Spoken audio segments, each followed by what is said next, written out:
Olá pessoal, tudo bem? Bom, chegamos aí ao nosso 18º dia do nosso jejum, nossa oração, nossa leitura bíblica. Bom, eu percebi que nos últimos vídeos eu acabei sendo longa demais, então dessa vez eu vou ler todo corrido o texto, tá bom? E aí eu faço os meus comentários em vez de ir comentando cada versículo. Então eu percebi que estava aí exaustivos para vocês deixar esse vídeo muito longo, tá bom?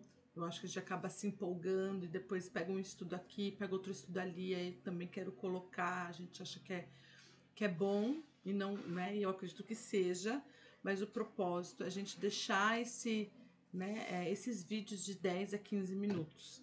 Então hoje a gente vai ver o capítulo 10 todo, tá bom? Vamos lá? A leitura do capítulo 10, pessoal. Então, vamos lá juntos para essa leitura do capítulo 10, que tá assim, ó. Versículo 1 do capítulo 10 de Daniel. No terceiro ano de Ciro, rei da Pérsia, Daniel, chamado Beltesazar, recebeu uma revelação. A mensagem era verdadeira e falava de uma grande guerra. Numa visão, veio-lhe o entendimento da mensagem. Naquela ocasião, eu, Daniel, passei 3 semanas chorando. Não comi nada saboroso, carne, vinho, nem provei, não usei nenhuma fragrância perfumada, até que se passaram as 3 semanas. No 24º dia do primeiro mês, estava eu de pé, junto à margem do grande rio, o Tigre. Olhei para cima e diante de mim estava um homem, vestido de linho, com um cinto de couro puríssimo na cintura. Seu corpo era como berilo, o rosto como relâmpago, os olhos como tochas acesas, os braços e as pernas como reflexo do bronze polido, e a sua voz era como o som de uma multidão. Somente eu, Daniel, vi a visão. Os que me acompanhavam nada viram, mas apoderou-se deles tanto pavor que eles fugiram e se esconderam. Assim fiquei sozinho, olhando para aquela grande visão, fiquei sem forças, muito pálido e quase desfaleci. Então eu o ouvi falando, e ao ouvi-lo caí prostrado, rosto em terra, e perdi os sentidos. Em seguida, a mão de alguém tocou em mim e me pôs sobre as minhas mãos e os meus joelhos vacilantes. E ele disse: Daniel, você é muito amado. Preste bem atenção ao que vou lhe falar. Levanta-se, pois eu fui enviado a você.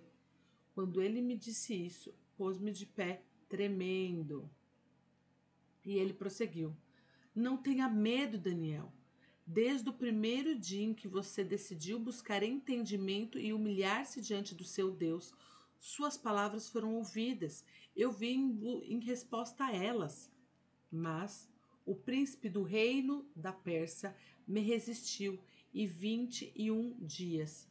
Então Miguel, um dos príncipes supremos, veio em minha ajuda, pois eu fui impedido de prosseguir ali com os reis da Pérsia.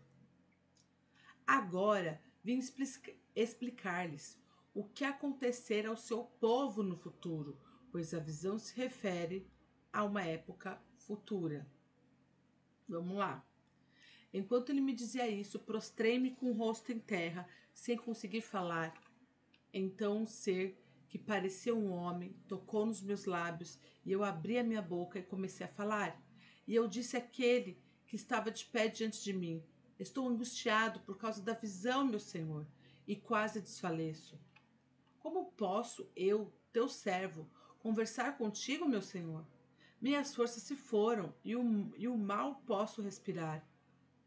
O ser que parecia homem tocou em mim outra vez e me deu forças.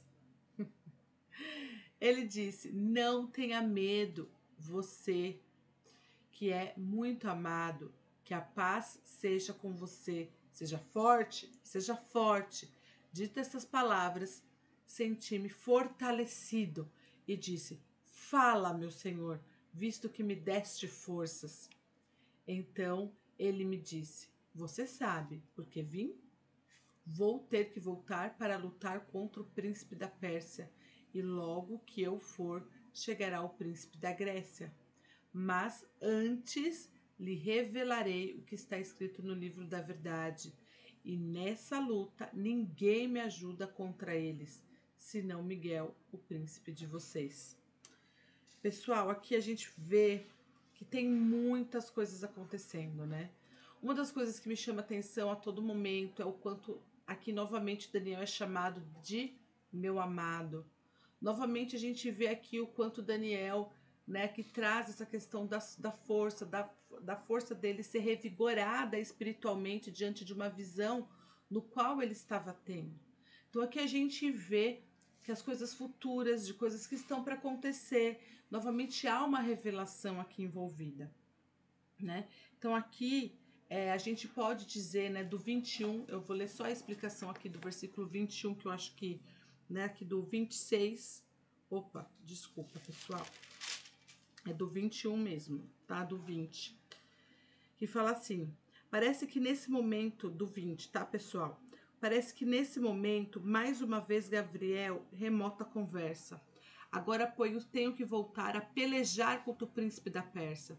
Não significava que ele saíra imediatamente, mas que quando a visão estivesse completa, ele retomaria o conflito com esse príncipe satânico. E ao terminar com ele, o príncipe da Grécia virá. Refere-se a Gabriel sendo finalmente bem-sucedido nesse conflito, permitindo-se que o príncipe satânico estabelecesse o império grego. Isso aconteceria em menos de 200 anos no futuro. O príncipe da Grécia não é um príncipe terreno, mas um anjo caído que opera sobre as instruções diretas de Satanás, o qual controlaria o império grego quando já estivesse estabelecido. Foi esse o príncipe mau que ajudou Alexandre o Grande a conquistar o mundo conhecido do seu tempo, embora sem o seu conhecimento.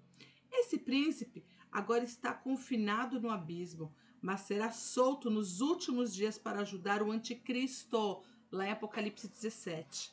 O mesmo acontece na atualidade, com anjos caídos controlando nações inteiras.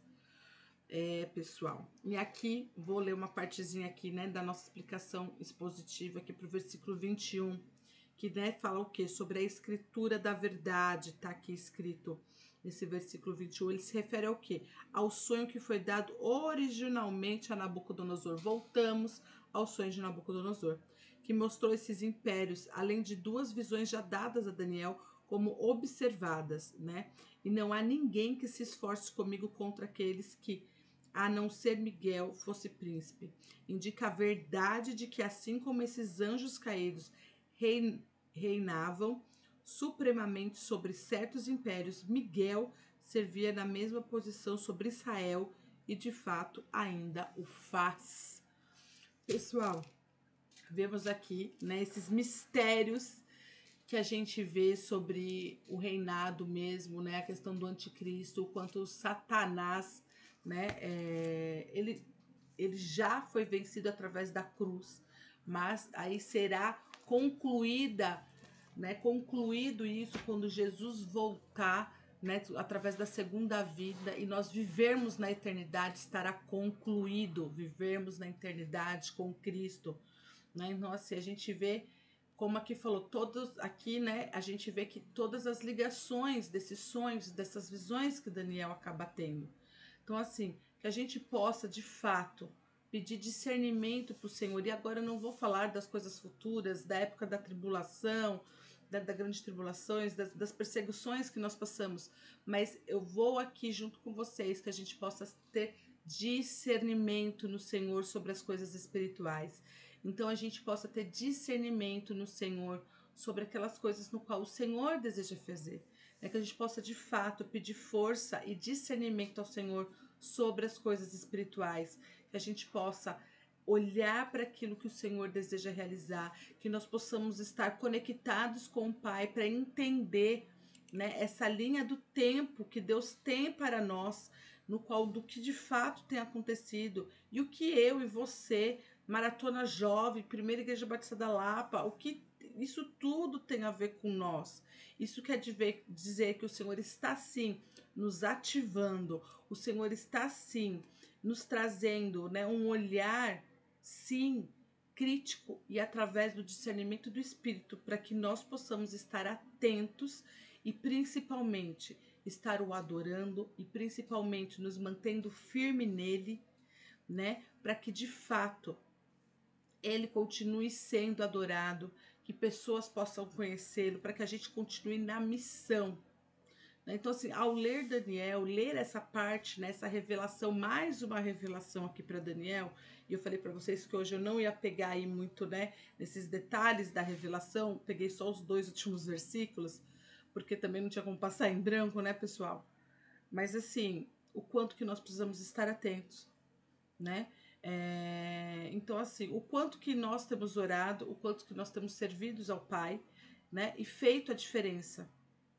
E de fato, aqui Daniel, ele fica sem comer mais um pouco, talvez parcial, talvez total. Alguns disseram que foi jejum total, outros foram dizendo que foi parcial. Mas o que me chama mais atenção é como isso ardia no coração de Daniel. E novamente Daniel é chamado de amado. Então, assim, que de fato a gente possa estar atento para aquilo que Deus está fazendo, que nós possamos discernir as coisas espirituais em nosso meio, que você possa discernir as coisas espirituais durante a maratona, que você possa discernir as coisas espirituais no seu trabalho, que nós possamos discernir as coisas espirituais na nossa faculdade, que nós possamos discernir as coisas espirituais na nossa família, que a gente possa discernir, né? Então que nós possamos ter o discernimento do Espírito, né? E dentro disso que o Senhor renove as nossas forças, porque isso também às vezes afeta o nosso físico, né? Então que a gente possa ter as forças no Senhor renovadas, entendendo, né, para quem servimos e quem somos nele, tá bom, pessoal? É isso. Eu acho que hoje aí consegui fazer um vídeo mais curto, tá bom? Espero que esteja aí tudo certo e vamos para o nosso tempo de oração, motivo de oração, discernimento do Espírito sobre as coisas espirituais, tá certo? Que nós possamos, como filhos de Deus, estar atentos para as coisas espirituais, buscando a Ele, estando nele, né? E que realmente a gente possa viver olhando para a eternidade e olhando para o tempo Kairos de Deus. Combinado, pessoal? Um grande abraço.